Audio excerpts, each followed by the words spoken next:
Welcome to the shoulder pad, everybody. And I have a great friend of mine. Actually, he's a draft classmate. We actually went through the 1981 draft together. And this guy, he was with the arch rival school.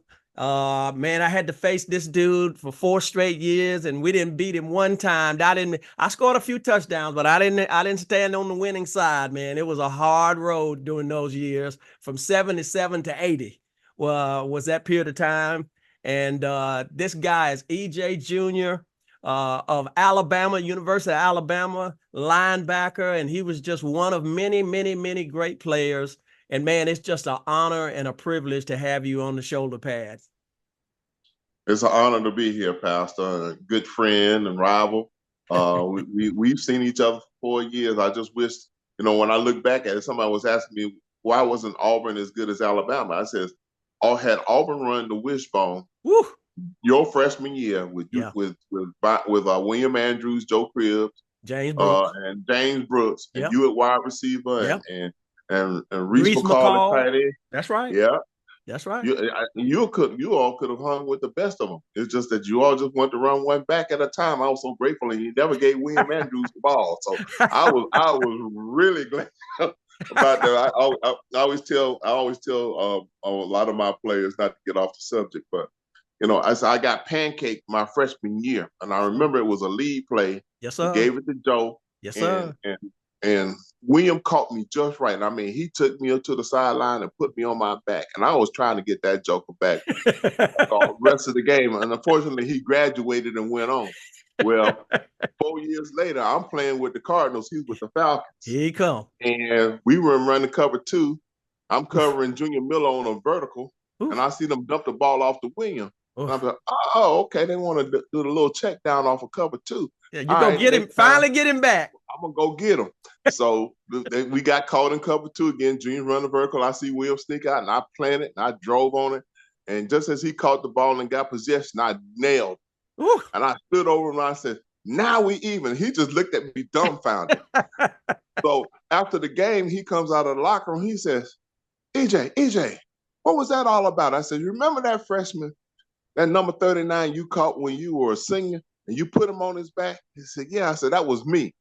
So the following year, Atlanta comes to St. Louis. I'm warming up in the end zone. He comes out of the tunnel. He looks at me and says, EJ, are we even? I said, yeah, we even. Well, I'm going to tell you a little secret about that. William was so frustrated, man, because he never got a chance. Think about it. This guy ended up the rookie of the year. His rookie year as a running back.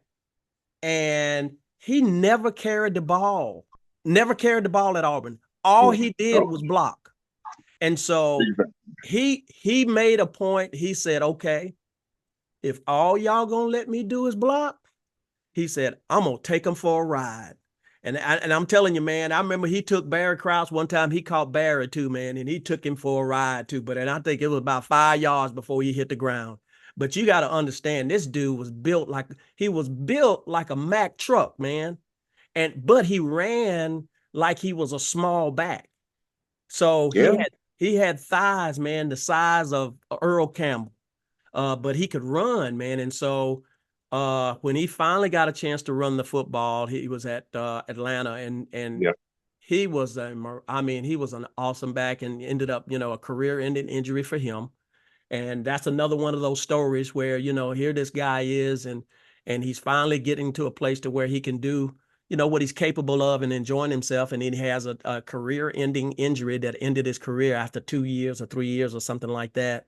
And it was just really devastating to him. And I know him. I talked to him a lot, and he's gone through some health challenges. But that's really kind of what we're talking about on the shoulder pad, man. The shoulder pad is a place where guys can talk a little bit about the challenges that they faced in the course of transition from sports or whatever it is. It could be sports. It could be working for a company for 30 years or 20 years.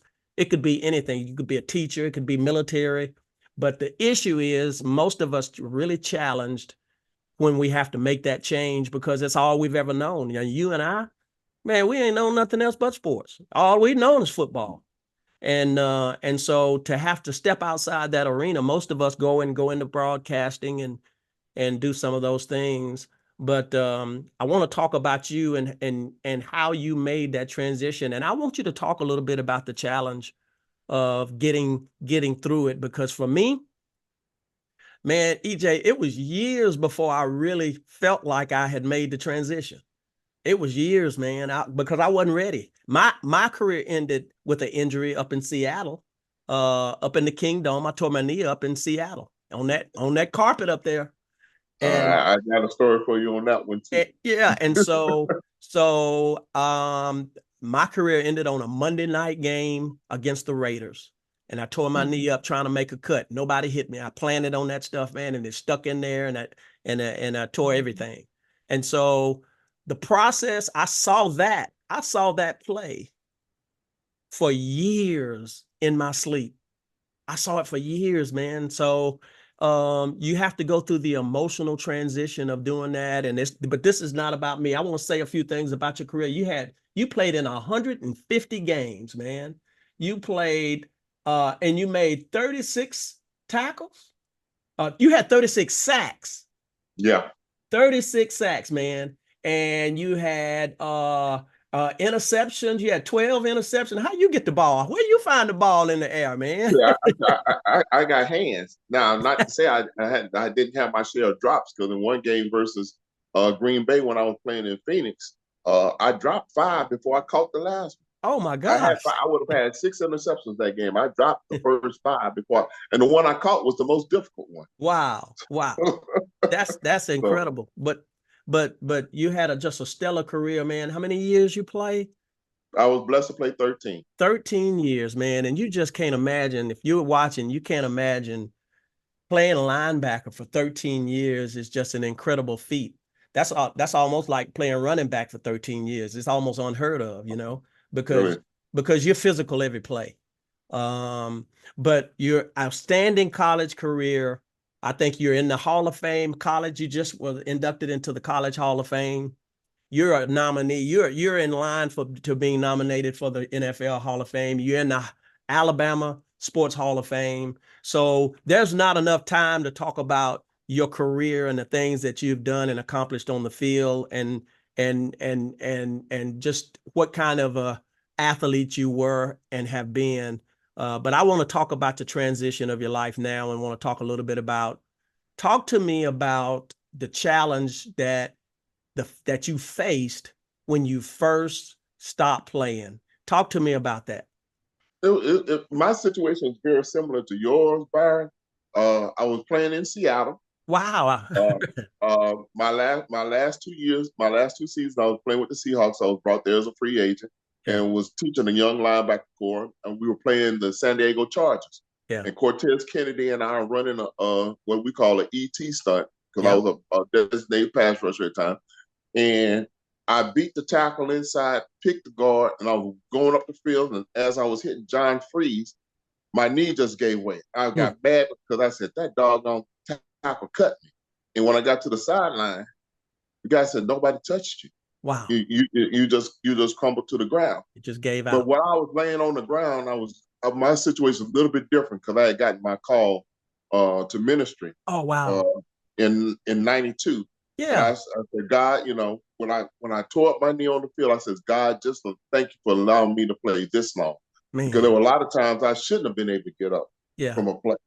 But I had an advantage. One of my advantages was, back then we weren't making a lot of money. So I worked in the off season as a drug and alcohol counselor. I had gotten involved with drugs I got you. after the loss of a fiance from college. Oh, wow. My rookie year, she was killed 2 days after we had gotten engaged. And I turned to Wow. drugs. I got arrested for possession of drugs in Alabama. Was suspended for the first 4 games of the 1983 seasons and all of preseason. And that kind of changed my life around. I started working as a drug and alcohol therapist. So going into that year, I had been working as an outpatient director of several care units, one in St. Louis, and I worked for the one in Miami when I was with the Dolphins. Yeah. So I ended up on the NFL Drug Advisory Committee. So when we did those drug talks, I was a part of that and was going across the country doing a lot of speaking. And then, Lim Lynn Burnham, who was over the drug program, wanted to do some things with me, serving on that committee. Well, I had thought about going. That's when they started introducing player programs. Yeah. But that going into the '94 season, I was trying to get ready to play. Yeah. And you're trying to go back. I knew physically I wasn't going to be able to play, so I was going to go back and be a drug and alcohol therapist in Seattle. Yeah.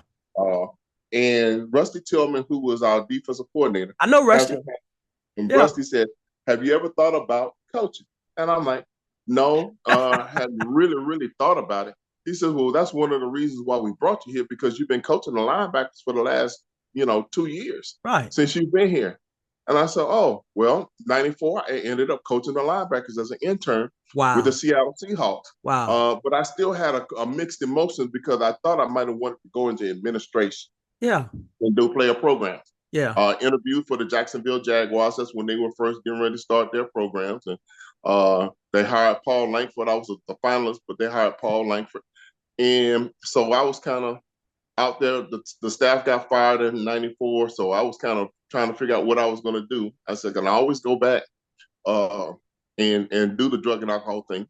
I got a call from Gene Upshaw. Gene Upshaw, who wanted me to be the director of player programs for the NFLPA. Wow. And I was the finalist for that job. And he called me back and says, EJ, I would love to hire you. And he said, but you haven't finished your degree. I said, what do you mean I haven't finished my degree? I finished my degree and went back and finished my degree in 1985. Right. He says, well, according to the University of Alabama, you hadn't finished that degree. Wow. Well, I had called the university. They had changed the curriculum in '95, and I got caught not being grandfathered in. Yeah. So I had to get I was at a 2.3. I needed a 2.4 to graduate, and I needed to take 3 other subjects. Wow. So my wife and I went back to Oakland. She was an engineer living in Oakland at the time. And I finished my degree via online courses. Yeah. So I did some at UC Berkeley. I did some at UC Hayworth, and I did some in Alabama. That's crazy. In the midst of all that, I get a call from the Miami Dolphins, and this happened in 1995. In 1996, the Miami Dolphins called me to be their director of player program. Really? So I ended up doing that and kind of sat on the NFL. Was Nathan there then? Was he in there? Tony was still the running back coach. I got you. Yeah. And I was hired by Eddie Jones, who was the president. Jill Strafasi was vice president of finance. And that's when they hired Jimmy Johnson. But Jimmy Johnson and I did not see eye to eye on a lot of things. Yeah. But that also gave me because I had an insight being a guy who came into the league, guys who would become Plan B free agents or free agents. I set up the whole program where when they came into town, I created what is called a relocation guide. Right. It had all the utilities, the schools, whatever district you want to live in, the schools, the living area. I had 3 realtors on call. I have 4 banks that we dealt with. To try to get them into private banking. Because I always tell guys, even as a coach now, my job is to get you prepared for life after this game. That's right. Because we all know that the NFL stands for not for long. Not for long, baby. and I always ask the first thing I ask any kid that I recruit, what do you want to do when you grow up? Yeah.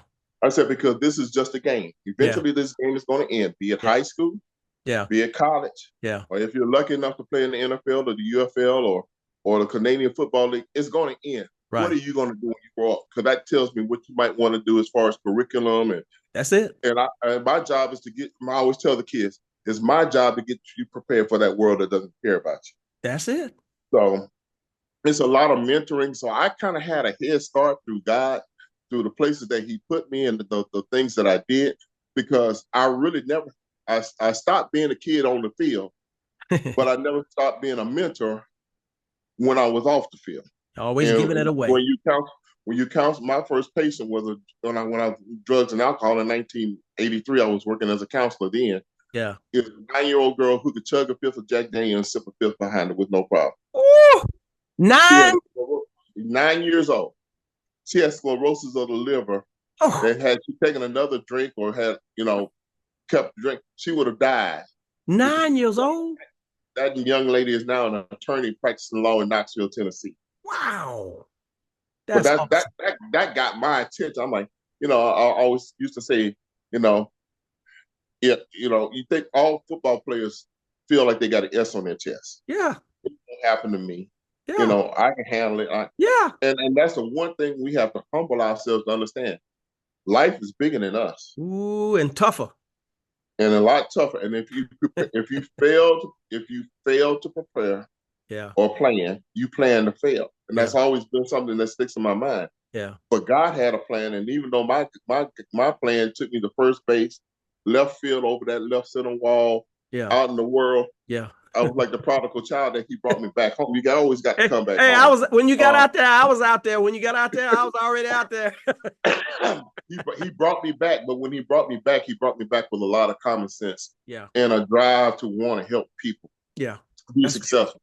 The biggest transition for most of these guys is that they don't plan for that last day. See, I was grateful for. I've got a chance to play that 13 years. I asked God, I said, just let me play this game to give you glory. That's all. I want to give you His glory. Yeah. And when I tore up my knee, and I said, thank you for letting me play this long. Yeah. But then it was really the time to take care of family, do things that I had missed for 13 years. That's right. That's right. So, I've always been involved in communities. I was very heavily involved in the St. Louis community, somewhat in the Miami community. I never did really get involved in the Seattle community as much because I had just gotten there recently. Yeah. But these young men need to know, start networking. Yeah. The biggest thing you miss is not really the game. Yeah. You miss the camaraderie in that yes, Lord, the locker room, baby. The things that you did, you talked about, the things you saw, the thing, that you miss that. The locker there's room. a bond with athletes when they're in that locker room, whether if you're beating up on each other or playing against each other, we fighting can beat up together, each other on the running. field, but they go out for a drink or socialize after the game and be the best of friends. That's right. I remember our last game when we played against each other. A lot of us got together and went out. Yeah. Frank Warren, a lot of the guys. Big Frank. Yeah. After the Alabama game, because Braggs was my roommate. Just the transition that you had a fiance that died or departed just before y'all got married.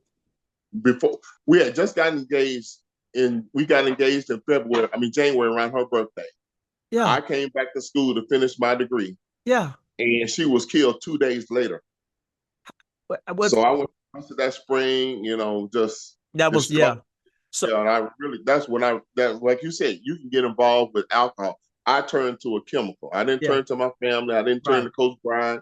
I didn't turn to coaches who basically could help me through that situation. I turned to a chemical, and that chemical was cocaine. Yeah. And I was throwing away $100,000 a year career on something that wasn't going to help me do anything but die.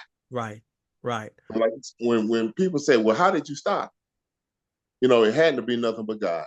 I would say that truthfully, Brian. And it had to be God. I don't know when I stopped. Yeah. And I don't know how I stopped. Really? I just know that I stopped. Really? When you talk about turning away, I've not had inkling, no urges, nothing. I mean, when God takes something away from you, He can take it away from you. Yeah, but you got to ask Him. You got to ask Him to, though. Oh yeah, you got to ask, you got to seek, you got to knock. That's right. That's right. That's right. He's not going to do it without your permission, and you got to give Him permission to come in and do it, because that's what prayer really is. Prayer is giving God permission to get involved in whatever it is you're praying about. So I hear so much, man. Talk about ministry. Tell me a little bit about ministry and how you really got involved in ministry and how you got ordained and you got licensed or whatever it was that took place. Well, like I said, I was working as a drug and alcohol therapist in Miami at the Coral Springs drug and alcohol facility. And Don McNeil's sister, Lily, we met at a sports function. Yeah. And she says, "You need to come to my church." Now, I had gone to several churches in Miami. Nothing really, spoke to my spirit. I always say that I was the biggest devil in the world because I gave God one day and the other 6 days I did what I wanted to do. A lot of people like that. But trying to go to this one particular church at that time was Bethel Gospel Church. I mean Bethel Missionary Baptist Church in down in South Florida. Yeah. Every time I tried to go to that church from my house, I lived in Miramar, which is about 5 minutes from the Dolphin Stadium. So where I worked was 30 miles north of where I lived. So every time I would try to go to this particular church, my pager would go off because being an outpatient director, you're always on call. Right. And it just seemed like my pager would just go off and just go crazy. So let me turn around. I got to go see what's going on at the Killian. So one Sunday I just said, I don't care if everybody go AMA, the building's burning down. I got to see what's going on with this church. Got it. Something's stopping you from going. Something was stopping me from going. So when I heard the message and it spoke to me loudly. He said, how to worship. Oh. And it was the first time, I grew up in the church. I've been associate minister of music, youth leader, all that. Oh, I didn't know you. What you know about music, man? Oh, I between my mother and myself, we play 17 different instruments. Man, And get I'm a out of town. Get out of here. Oh, yeah. I can play it now. We can have some fun. I didn't know that. Oh, yeah. So, but I was part of the African American Black Mass Gospel Choir at the University of Alabama. Man. And that's how I knew, my girlfriend was a part of that. So all of us, Johnny Davis. Johnny, Johnny played. Yeah, I know Johnny was playing.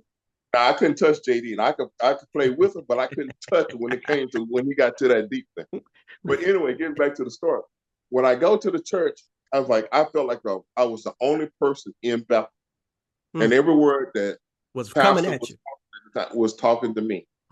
But I had to leave because my pager wouldn't stop going off. So I left. I never got a chance to see the pastor of the church. But 2 weeks later, I went again.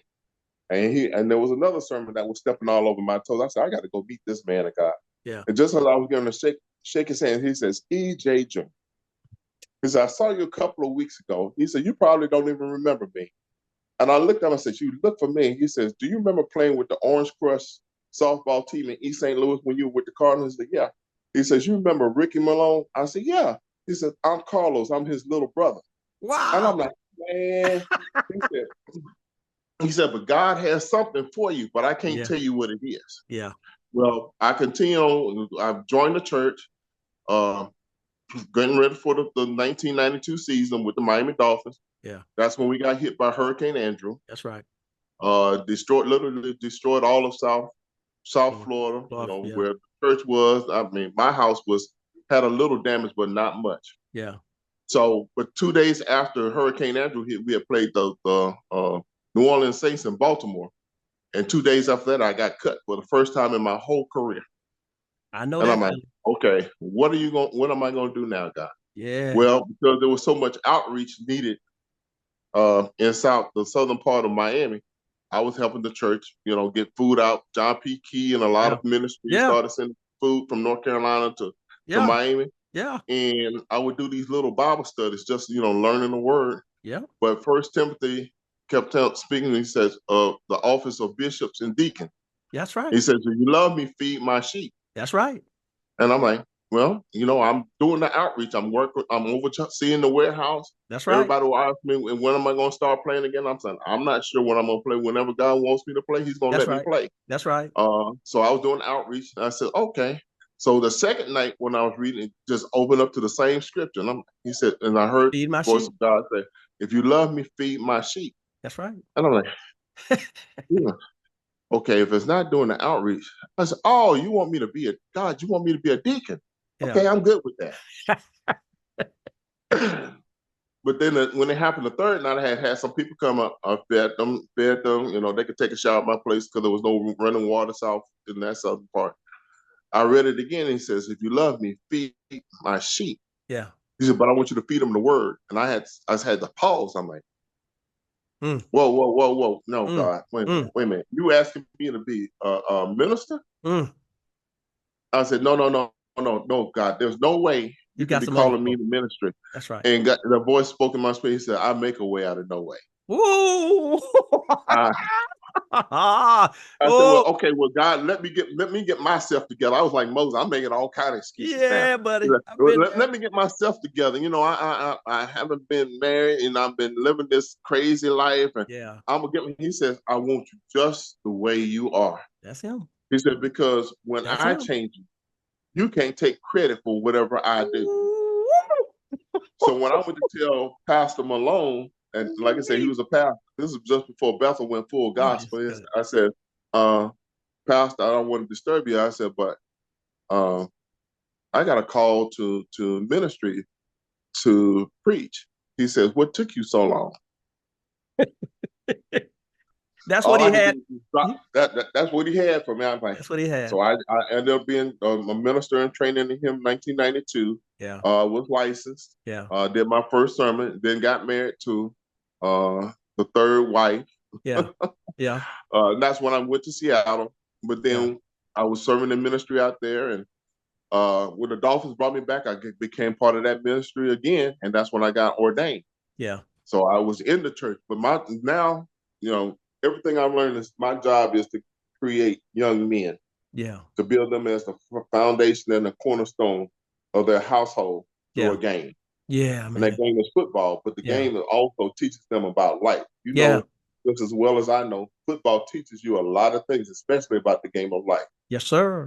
And God uses me, he created that platform through athletics, being a star football player, being involved with drugs, being involved in player programs, being in the NFL, to set that platform that people understand where I came from, understanding who I am, but knowing more whose I am.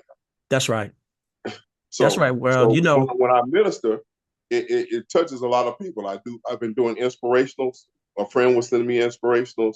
I started creating my own inspirationals. I sent out over 350 to 385 individual inspirationals. Wow. But it's the same one to different people every day, and they get upset when I don't send them. And I'm about to turn it into a book for student athletes. So they can be ministered to, and when they go through ups and downs and through good times and bad times, the word they can apply that word, because I just don't teach. I preach, but I teach more than I preach. And they need to understand the word of God is going to go forth, regardless if they pay attention to it or not. Whatever God is putting in them will eventually come out. That's right. Well, I think that it's so much that you've said, man, that looking at how you were transitioned, God really kind of had a platform for you before you even hit the ground. And it's a lot like Bobby Butler. I just got done with Bobby Butler last month, and his story is kind of similar. Yours is, man, you got more packed into your story than he does, but his transition was out, and God had been preparing him, and he literally was starting to do the same thing. He started ministering to youth, or he started having camps, and he had been having camps even before he was released from Atlanta. So he figured he would go into doing what he had been doing, and it slowly transitioned. He's a preacher's kid. He's a PK. His dad was a pastor. So he grew up in ministry and saw it from inside his own house. And so he was always serving the community, almost same thing as you, serving community, getting involved and helping young people and getting involved. And so his life really just slowly transitioned right in. He said he was so distraught about being released, and he didn't want to see football. He went to Africa. He just went during preseason started. He left and went to Africa. He had a friend of his in Nigeria that he played with, and he always told him he was going to come see him. Well, he just packed up and went to Nigeria. And I think he said he stayed over there, man, like 3 or 4 weeks or 5 weeks. And during that period of time, he went to his friend's church, and his friend called him up to the front of the church and called him up to the pulpit. And so God had already kind of got the tracks greased for him, just like you, man. I think that serving was a part of his way of helping you to transition and move from where you were. And I agree with you. Football is a great training ground for young people if you allow the lessons in the game to apply to your life. And that's why the shoulder pad, if you look up under there, it says everything is football. Everything is football, and it's always game time. That's what I always say. Everything is football, man. And it's always game time when you're talking about life. And so the shoulder pad's design was to really talk to guys like you And man, your story is incredible, man. You need to write a book, man. I don't know what you wait. I don't even know what you're waiting on, man. You should have been and wrote that book, man. Oh my goodness. That Yeah, thing I've should been have been told out that there a so many long times. time It's not ago. funny. I've been told that so many times. I Yeah. guess I just keep putting it off. I mean, I know God is putting that the way that my inspiration started. I'm not a fan of writing, and I'm Yeah. not a fan of English, but Yeah. But somehow my writing has gotten so good. I'm like, I know that's not me writing. That's God, because I don't look, write like man, if all you have to do, there's so many different ways to make that happen now. You got AI, you got all of these different computer programs, you got programs that were really, and you got those who are ghostwriters who will write for you. You know, all you have to do is just kind of give them ideas in the process, and there's a way to get it done, and God has already created that. So you should it's just a matter of capturing your thoughts. My wife and I, if you look, you'll see that book right there. It's called Men Are Finders, Women Are Choosers. that.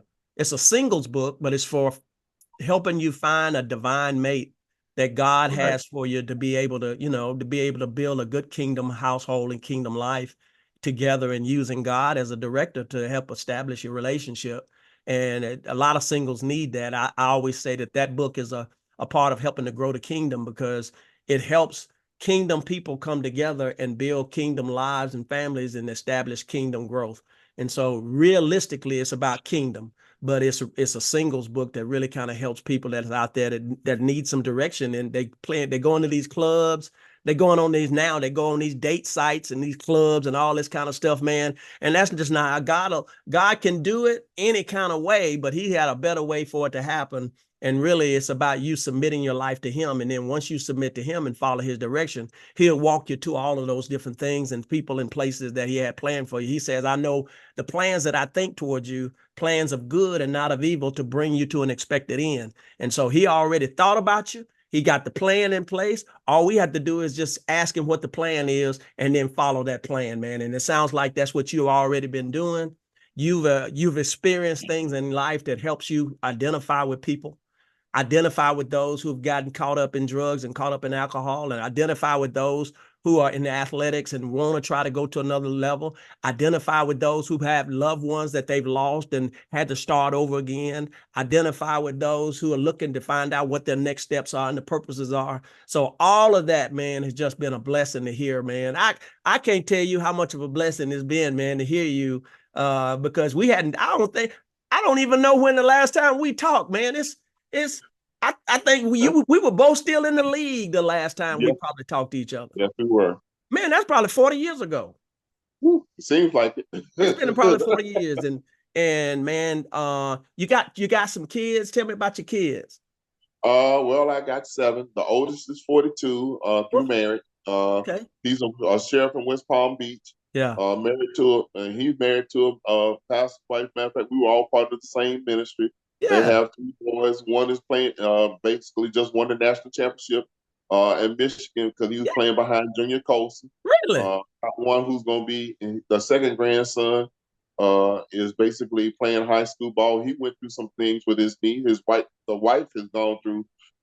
She's a cancer survivor 3 times over. Now you want to talk about God is good. Woo. She's an evangelist. Has a powerful word of God. Wow. My other son through the third marriage. Basically, he's working as he works as a waiter, and he's learning to become a sous chef Yeah. uh, in Fort Lauderdale. Yeah. The daughter that's in between, she is now the vice president of marketing for PBS in St. Louis. She lives in East St. Louis with her husband and two Wow. grandkids. And I Wow. got two grandkids, two of boys or her. Then I have EJ the fourth, who has two kids. He played ball in Cincinnati. He's working as a high school coach in Middletown. Kyle just called me. Yeah. Basically, played at Bowling Green, finished his career Saginaw, was trying to get in the USFL. Yeah. But now he just finished his second certification besides his bachelor's degree in political science in Okay. cybersecurity. And the youngest, Wow. Cameron, Wow. is playing ball at Eastern Kentucky, playing that same type of end that I played at Alabama. And he's going into his senior year, and he has a little girl. So I Okay. got six Wow. boys, I got 6 boys, 1 daughter. I got 6 grandkids and 6 male grandkids and 1 female. So Ooh, wait, you got 6 male grandkids. You just getting oh yeah, man. but it's not that number 7 that keeps hitting me. That number complete. I hope it stops, but Kyle is yet to start. No, man, But you can't have but enough. no, because when you get to 8, that's a new beginning. So I'm Yeah, looking forward to the new challenges and just enjoying coaching ball here at Clark Atlanta yeah, University. We just got here from Allen University, which was in Columbia, South Carolina, yeah. and trying to change this program around. But man, I haven't seen you in so long, and I'm blessed and honored to see your, because like I said, your number's always been in my phone. Wow. Uh, but when it showed up, I'm like, okay, what's going on with B? I hadn't talked to him in a while. Yeah, Uh, yeah, yeah, so to be a part of your podcast, I'm blessed, I'm honored, and I'm just truly grateful that God is using you in a mighty way. And it's always good to talk to people who've been there with you that yeah. you haven't talked to, but the relationship still lasts. Just be out there. First of all, it's good to see that we're still alive and that we're still here, because we have so many friends of ours and so many teammates and associates that played the game, whether it be in college or even in the NFL, that man, they're gone. They're not here any longer, and it makes you appreciate being connected to those who and reconnecting to people that you had some interaction and relationship with early on, and to be back connected with you, man, and we be in the same draft class. Man, that's amazing, man, because we sit back and watch all these guys now and they're making all this paper. Woo, Yeah, and then we came out way too soon. we can't. I just can't imagine. God got something really, really amazing for us to miss out on all those dollars that they're giving away now. He got something really, really special in store for us because we're connected to Him. And he will not allow you to miss out on blessings when you connect to Him. We trust in Him with all of our hearts and lean not to our own understanding. In all of our ways, we acknowledge Him. And He said, if we did that, He would direct our path, man. So I'm just glad and honored, man, that God allowed our path to cross many, many years ago, even when we were at rival schools. And now, we have an opportunity to reconnect. I see Ozzy. I talked to Ozzy a few times, because he and I were from North Alabama. He was from Carver County, and I was from Right. Sheffield. And so our schools were rival schools when we were growing up, and then I hit Johnny. Call me. Johnny will call me and be playing the piano while he calling me. He'll ask me, this one, this one, and he'll play the piano and stuff, And so, can't tell you, EJ, how much of an honor and how privileged it is that I've been, man, to reconnect and talk to you. And I'll just be praying, man, for God to continue to use you. And you're so right. We need good fathers, good men in our community, man. And if we don't put it back in them, then I feel like we've missed our season, because somebody was in front of us to put it in us. And Exactly. of course, we hit them 70s, and them 70s and the 80s were some wild years, man. And we wasn't thinking about sowing into nobody, we were about No. having a good Mm-mm. time, man. And so at this point in time, we're here. We gotta be about our Father's business and be about getting into our community and help develop and build young men. Because if you don't have young men, the enemy, if you look back, Pharaoh, his attempt to stop the growth of the body of Christ, or stop the growth of the Hebrew people, was to kill all the male children. So that tells you right there, there's something to it. If you want to stop the growth of a people, stop the kids, stop the boys, to get the Yeah. boys and get them strung out and push them out of the household, and no men in the household, and no men as foundation. If you do that, you stop the growth of any people. So I appreciate you for what you're doing. And man, I can't say enough good things about how good it's been to see you. And I appreciate you being on the shoulder pad. And we gotta stay connected. I may come over to Clark and watch some games and stuff like that, man, so I can Come stay on. connected. Because I got my son plays for UAB. He's a linebacker. He's middle linebacker at UAB, and Okay. he's a redshirt sophomore, and he switched over from running back. So he's about 6'1", about 225, 230, and Okay. got good speed and everything, and he's a smart guy. He's made that transition to learn, and he make all the calls and everything. So I'm really proud of him. And my oldest son works for the USDA over in Noonan, Georgia. And he worked for Disney for years, and just made the transition to the USDA. And he does these assignments where they go to airports and inspect to make sure people aren't sneaking and smuggling stuff, fruit and stuff like that, because he's in entomology.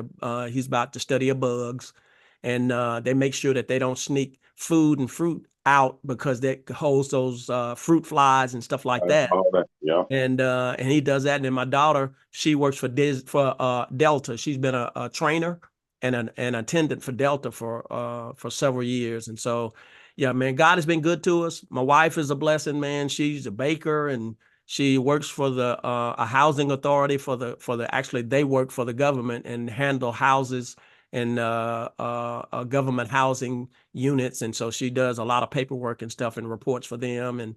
And so, man, my youngest is the fastest hurdler in the nation. He ran the fastest 60-meter hurdle time this past winter in the nation, and got the third fastest in the nation in the 110 hurdles. And so, so he's 6'3", can run, man. And I'm just blessed to be in the house, man. I'm glad they let me hang around, man. But look, I love you.